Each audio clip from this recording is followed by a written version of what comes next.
Dari ujung dunia, hadir seorang pria sederhana yang mengguncang kekuasaan lama, membawa pesan cinta, kesederhanaan, dan keadilan.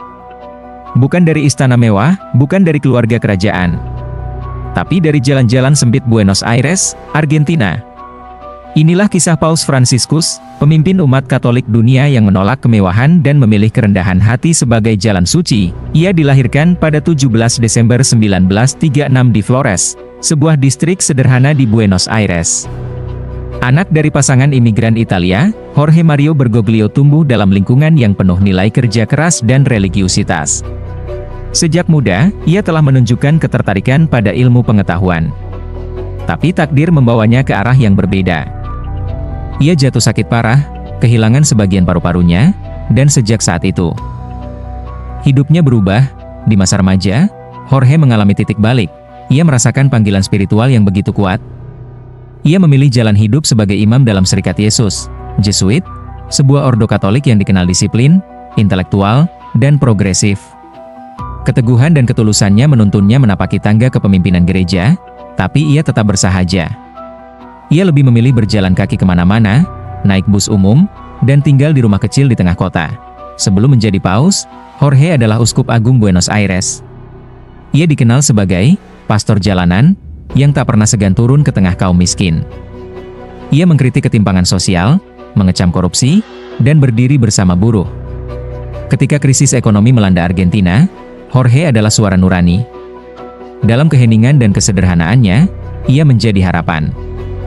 Tahun 2013, dunia menyaksikan sejarah baru. Jorge Mario Bergoglio menjadi paus ke-266 Gereja Katolik. Ia memilih nama Fransiskus, terinspirasi oleh Santo Fransiskus dari Assisi, lambang cinta kasih terhadap kaum miskin dan alam. Ia adalah paus pertama dari benua Amerika, paus pertama dari Jesuit, dan paus pertama yang memilih tinggal di wisma sederhana, bukan di istana apostolik.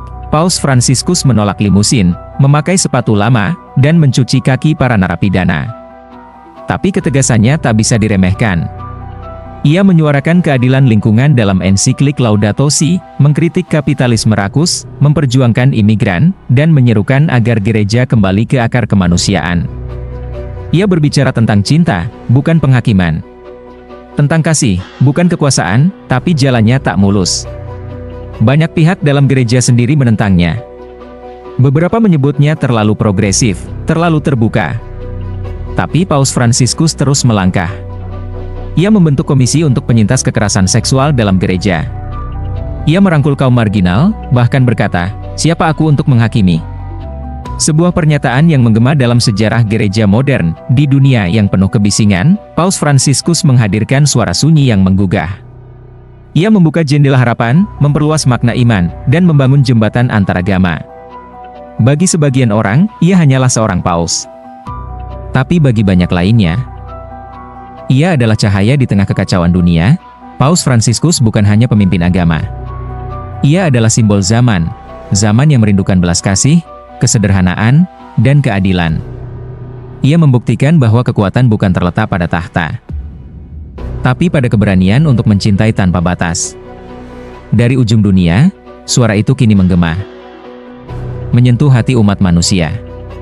Disinilah hikayat berlabuh, mengisahkan mereka yang mengubah dunia dengan iman dan cinta.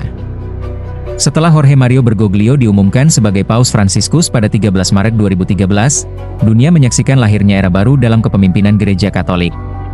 Seorang imam sederhana dari Buenos Aires yang memilih nama Fransiskus sebagai simbol dari kerendahan hati, pelayanan kepada kaum miskin, dan semangat pembaruan. Tapi, bagaimana perjalanan Paus Fransiskus sejak saat itu? Bagaimana ia mengguncang fondasi-fondasi lama, dan menyalakan harapan baru di tengah dunia yang semakin kompleks? Sejak awal masa pontifikatnya, Fransiskus menolak kemewahan. Ia menolak tinggal di Istana Apostolik Vatikan, dan memilih menetap di Casa Santa Marta, rumah tamu sederhana. Ia menolak mobil mewah, dan lebih memilih Fiat atau Ford Focus. Pilihan itu bukan hanya simbol, tetapi pernyataan. Gereja harus dekat dengan rakyatnya. Gereja bukan kerajaan. Gereja adalah rumah bagi mereka yang terluka, bukan museum orang-orang suci. Paus Fransiskus segera memulai reformasi besar-besaran di dalam tubuh Vatikan. Ia membentuk Dewan Kardinal, sebuah kelompok penasihat internasional untuk memperbaiki struktur pemerintahan gereja. Salah satu fokus utamanya, transparansi keuangan, Bank Vatikan, yang dulu penuh skandal, menjadi salah satu target pembenahan. Fransiskus ingin gereja bebas dari aroma korupsi, dan kembali menjadi lembaga kepercayaan dunia. Paus Fransiskus dikenal vokal menyuarakan keprihatinan terhadap ketimpangan ekonomi global. Dalam ensikliknya Evangelii Gaudium dan Laudato Si, ia menyoroti sistem ekonomi yang tak manusiawi dan menyerukan perlindungan terhadap lingkungan. Ia bukan hanya pemimpin spiritual, tapi juga suara moral dunia.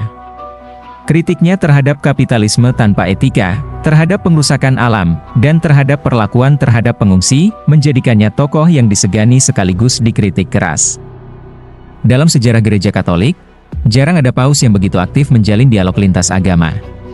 Paus Fransiskus mengunjungi pemimpin Muslim, Yahudi, Buddha, Hindu, membuka ruang damai di tengah ketegangan global.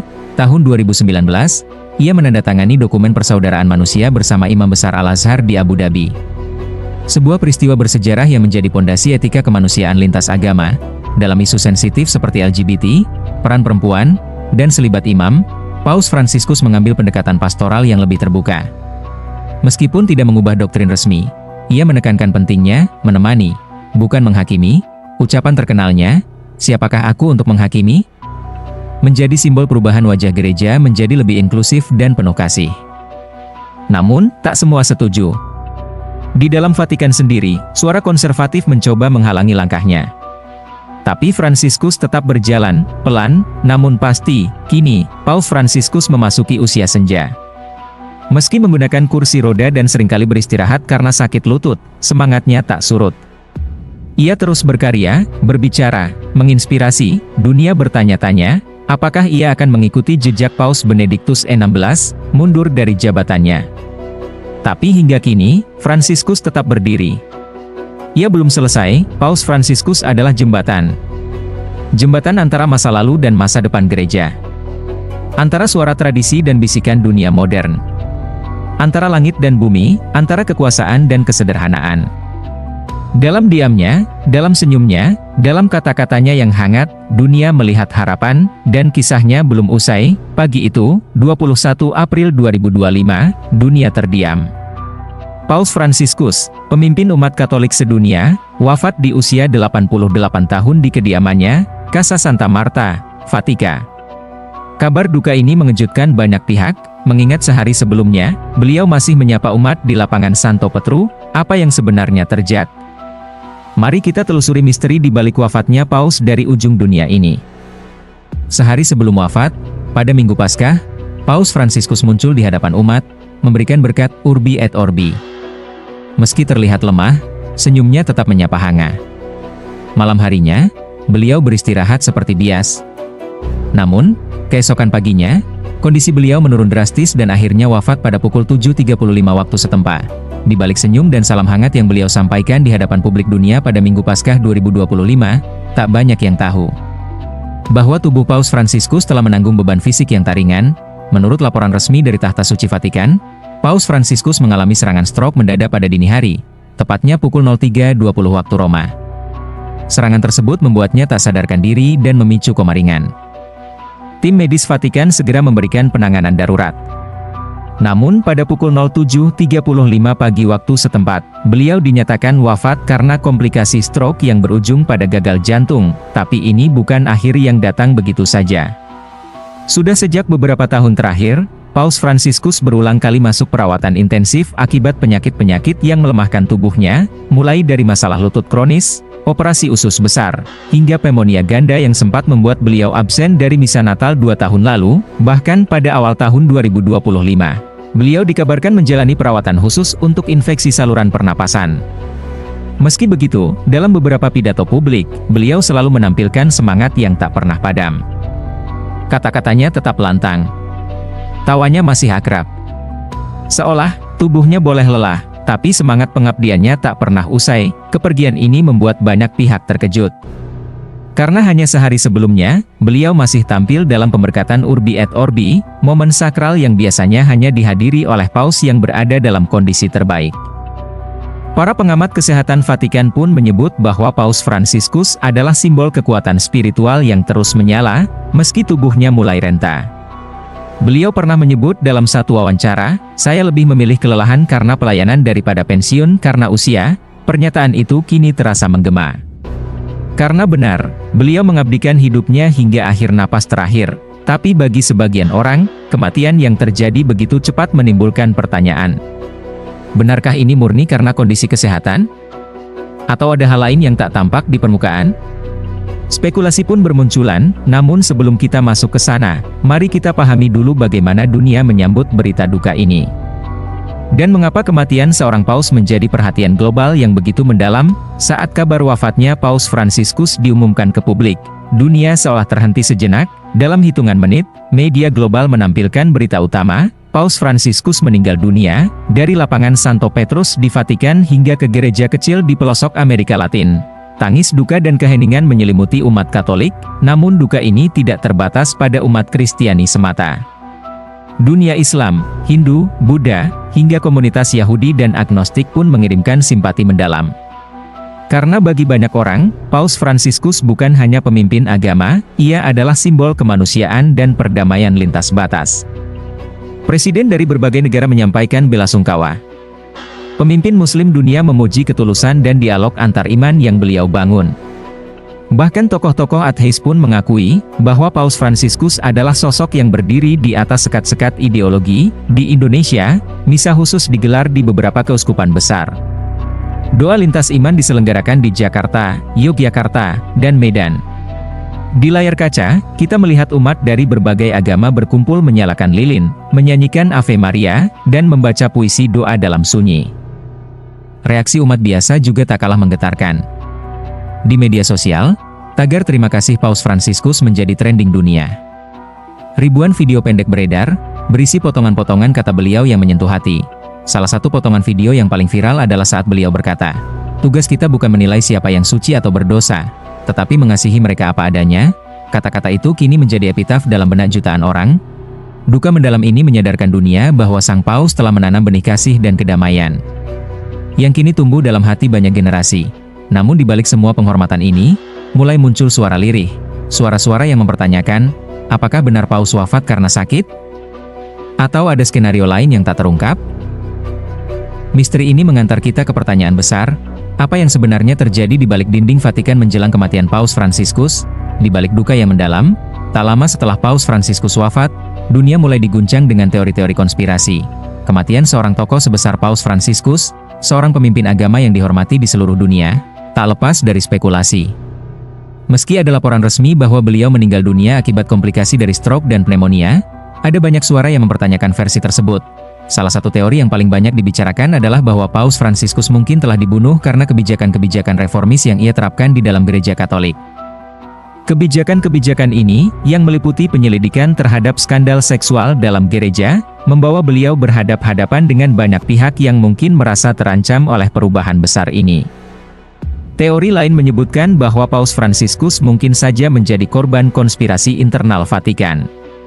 Spekulasi tentang ketegangan antara kelompok konservatif dan progresif di dalam Vatikan muncul setelah kabar bahwa Paus Fransiskus sering mendapat tekanan dari kelompok-kelompok tertentu yang menentang pendekatannya terhadap reformasi dan pluralisme dalam gereja. Beberapa pakar teori konspirasi bahkan mengungkapkan bahwa kedekatannya dengan negara-negara seperti Kuba, Iran, dan Venezuela dapat membuatnya menjadi sasaran oleh pihak-pihak tertentu yang tidak sejalan dengan pandangannya terhadap perdamaian dunia dan diplomasi internasional. Namun, meskipun banyak yang mengungkapkan teori-teori ini, Vatikan dengan tegas membantah semua spekulasi tersebut. Mereka tetap berpegang pada penjelasan medis bahwa Paus Fransiskus meninggal dunia karena komplikasi kesehatan yang sudah lama dideritanya. Dalam sebuah konferensi pers, seorang juru bicara Vatikan menyatakan, Paus Fransiskus adalah seorang pemimpin yang mencintai umatnya, dan kematiannya adalah akibat dari faktor kesehatan yang tidak dapat dihindari. Semua teori yang beredar adalah spekulasi tanpa dasar. Namun, meskipun penjelasan resmi diberikan, ketidakpastian dan teori konspirasi tetap berkembang. Beberapa jurnalis investigasi mengungkapkan bahwa ada ketidaksesuaian dalam laporan medis yang dirilis oleh Vatikan. Dan ini semakin menambah misteri seputar kematian Paus Fransiskus. Adakah yang lebih dari sekadar kebetulan di balik kematian Paus yang begitu mendalam dampaknya ini? Apakah dunia sedang disembunyikan dari sebuah kenyataan yang lebih besar? Bagaimanapun juga, meskipun misteri seputar kematian Paus Fransiskus tetap ada, satu hal yang pasti, warisannya akan terus dikenang oleh dunia, dan seiring berjalannya waktu, kebenaran tentang apa yang sebenarnya terjadi di balik kematian Sang Paus, mungkin saja akan tetap menjadi misteri yang tak terpecahkan selamanya. Paus Fransiskus, yang mengemban tugas berat sebagai pemimpin tertinggi Gereja Katolik selama hampir 1 dekade, meninggalkan warisan yang tak terhitung banyaknya. Meskipun kehidupan dan masa jabatannya penuh dengan tantangan dan kontroversi, tak ada yang bisa menyangkal bahwa warisan Paus Fransiskus adalah suatu warisan besar yang akan terus dikenang sepanjang sejarah. Salah satu aspek terbesar dari warisan Paus Fransiskus adalah kemampuannya untuk mendekatkan gereja kepada umat manusia, tidak hanya di dunia Katolik, tetapi juga di seluruh dunia. Paus Fransiskus selalu menekankan pentingnya kasih sayang, empati, dan pelayanan kepada sesama, terutama mereka yang paling membutuhkan. Sejak awal kepemimpinannya, beliau menekankan pentingnya gereja bagi orang miskin. Pidato-pidatonya yang mendalam tentang kesetaraan sosial dan penghapusan kemiskinan terus menggema di seluruh dunia. Fransiskus tak pernah ragu untuk mengkritik ketidakadilan sosial, penindasan terhadap kaum tertindas, dan ketidaksetaraan yang ada dalam masyarakat. Salah satu program besar yang menjadi ciri khas kepemimpinan Paus Fransiskus adalah upayanya yang tanpa henti dalam memperjuangkan hak-hak pengungsi dan migran. Beliau membuka pintu Vatikan bagi ribuan pengungsi, dan mengajak negara-negara lain untuk melakukan hal yang sama. Paus Fransiskus juga bekerja sama dengan berbagai organisasi internasional untuk memberikan perlindungan dan bantuan bagi mereka yang terpaksa meninggalkan rumah mereka akibat perang, bencana alam, atau penindasan. Paus Fransiskus juga dikenal karena kepeduliannya terhadap perubahan iklim dan kerusakan lingkungan. Dalam ensiklik Laudato Si, beliau menegaskan bahwa umat manusia harus bertanggung jawab terhadap bumi yang telah Tuhan percayakan kepada kita. Melalui karya ini, Paus Fransiskus menyuarakan pentingnya menjaga lingkungan, mengurangi polusi, dan memerangi ketidakadilan iklim yang paling dirasakan oleh negara-negara berkembang. Dalam bidang politik internasional, Paus Fransiskus selalu berusaha untuk menciptakan dunia yang lebih damai. Beliau berperan aktif dalam mediasi perdamaian, baik di kawasan Timur Tengah maupun konflik-konflik lainnya. Paus Fransiskus juga mengusahakan hubungan yang lebih baik dengan berbagai agama, dengan mempromosikan dialog interreligius dan toleransi. Beliau menjalin hubungan hangat dengan para pemimpin Muslim, Yahudi, dan agama-agama lain, berkomitmen untuk memperkuat kesepahaman antar umat beragama di dunia yang semakin terpecah. Namun, selain aspek sosial dan politik, warisan Paus Fransiskus juga meliputi perubahan yang ia bawa dalam internal Gereja Katolik. Salah satunya adalah dorongannya untuk reformasi di dalam Vatikan, yang dikenal dengan ekonomi gereja.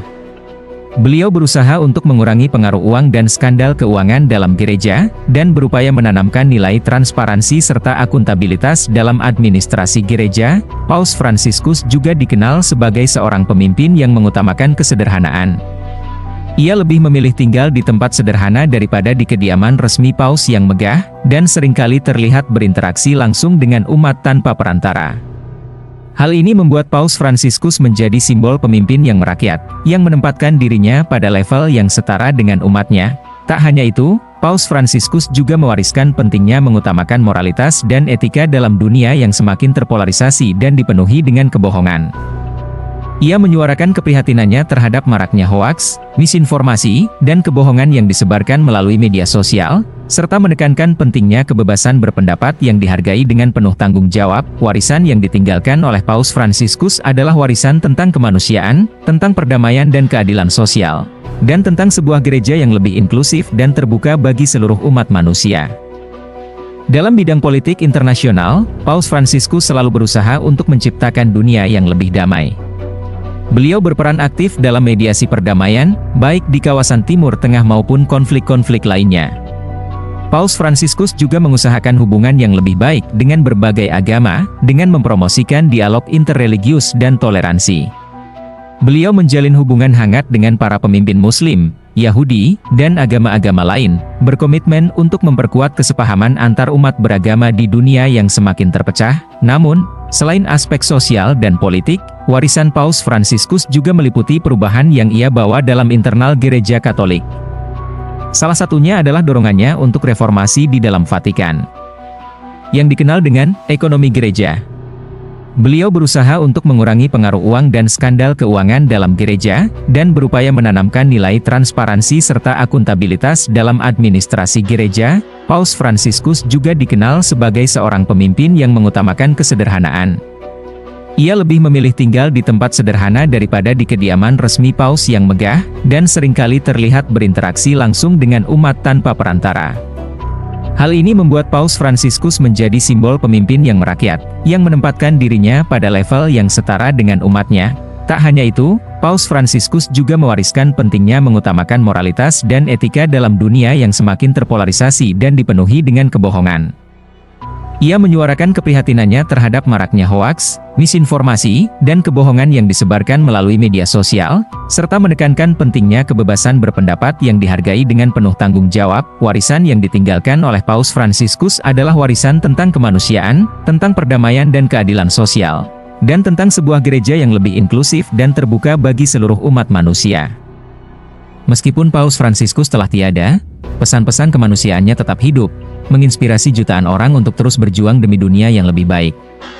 Perjalanan hidup dan perjuangannya akan terus dikenang sebagai salah satu cerita terbesar dalam sejarah Gereja Katolik, dan dalam sejarah dunia. Kehadiran Paus Fransiskus dalam kehidupan kita adalah pengingat bahwa kepemimpinan yang baik bukan hanya soal kekuasaan, tetapi lebih kepada pengabdian untuk kebaikan umat manusia. Dalam menjalani kehidupan, kita semua dapat belajar dari teladan Paus Fransiskus untuk berbuat lebih banyak demi orang lain, dan demi dunia yang lebih baik. Dengan bagian ini, video panjang tentang Paus Fransiskus akan memiliki narasi yang komprehensif, mendalam, dan emosional. Narasi ini bisa memberikan wawasan tentang kehidupannya, perjalanan politik dan spiritualnya, serta dampak besar yang ditinggalkannya. Semoga skrip ini bisa membantu agar video program Hikayat di Lidi News ID bisa menarik perhatian banyak orang dan memberikan informasi yang bermakna. Prosesi pemakaman Paus Fransiskus adalah sebuah acara yang penuh makna dan spiritualitas, dihadiri oleh umat dari berbagai penjuru dunia untuk memberikan penghormatan terakhir kepada seorang pemimpin yang telah mengabdikan hidupnya bagi Gereja Katolik dan umat manusia. Setelah berbulan-bulan berjuang melawan sakit, Paus Fransiskus akhirnya meninggalkan kita. Namun, kematiannya tidak hanya meninggalkan duka, tetapi juga meninggalkan warisan yang abadi, yang akan terus hidup dalam hati setiap orang yang mengikuti ajaran-ajarannya. Pada hari pemakamannya, Basilika Santo Petrus dipenuhi dengan umat Katolik dan berbagai pemimpin dunia, yang datang untuk memberikan penghormatan terakhir. Di bawah kubah yang megah dan penuh sejarah, jenazah Paus Fransiskus disemayamkan untuk pertama kalinya, sebelum dibawa ke tempat peristirahatan terakhirnya. Prosesi dimulai dengan doa yang dipimpin oleh para kardinal dan pemimpin gereja lainnya. Umat Katolik, baik yang hadir di Roma maupun yang menyaksikan secara daring, mengiringi pemakaman ini dengan doa dan harapan bahwa warisan Paus Fransiskus akan terus diteruskan oleh generasi mendatang. Di tengah suasana yang penuh air mata, ada pula rasa syukur yang mendalam atas hidup dan karya-karyanya yang luar biasa. Prosesi pemakaman Paus Fransiskus merupakan simbol dari kehidupan yang penuh pelayanan. Tidak ada yang lebih menggambarkan filosofi hidup Paus Fransiskus selain prosesi ini. Ketika jenazahnya dibawa melalui basilika, umat Katolik merenung sejenak, merenungkan ajaran-ajaran yang telah disampaikan sepanjang hidupnya. Jenazah Paus Fransiskus dimakamkan di Basilika Santa Maria Maggiore, seperti yang telah menjadi wasiatnya. Tempat ini merupakan salah satu gereja penting di Roma, dengan sejarah yang panjang dan kaya akan tradisi. Pemilihan tempat ini menunjukkan bahwa Paus Fransiskus tidak hanya ingin dikenang oleh gereja Katolik, tetapi juga sebagai tokoh universal yang mewarnai sejarah kemanusiaan dengan ajaran-ajarannya tentang kasih sayang, perdamaian, dan kerendahan hati. Ketika peti jenazah Paus Fransiskus dibawa menuju tempat pemakaman, para kardinal dan umat berdoa dengan penuh kesungguhan. Banyak dari mereka yang merasa sangat kehilangan, karena sosok Paus Fransiskus tidak hanya menjadi pemimpin spiritual, tetapi juga menjadi contoh nyata tentang bagaimana kita seharusnya hidup dalam kedamaian dan kasih sayang terhadap sesama. Bukan hanya umat Katolik yang datang untuk memberikan penghormatan. Umat dari berbagai agama dan bangsa ikut merasakan kehilangan yang mendalam. Paus Fransiskus telah menjalin hubungan erat dengan berbagai komunitas internasional dan antaragama, menjadikannya simbol perdamaian yang melampaui sekat-sekat keagamaan. Prosesi ini adalah simbol dari cinta yang lebih besar, cinta yang menghubungkan umat manusia, tanpa memandang latar belakang, agama, ataupun negara. Dalam prosesi pemakaman ini, umat mengiringi jenazah dengan doa yang penuh pengharapan. Doa-doa ini tak hanya dipanjatkan oleh umat Katolik, tetapi juga oleh berbagai individu yang mengenal Paus Fransiskus sebagai pribadi yang membawa perubahan positif di dunia ini.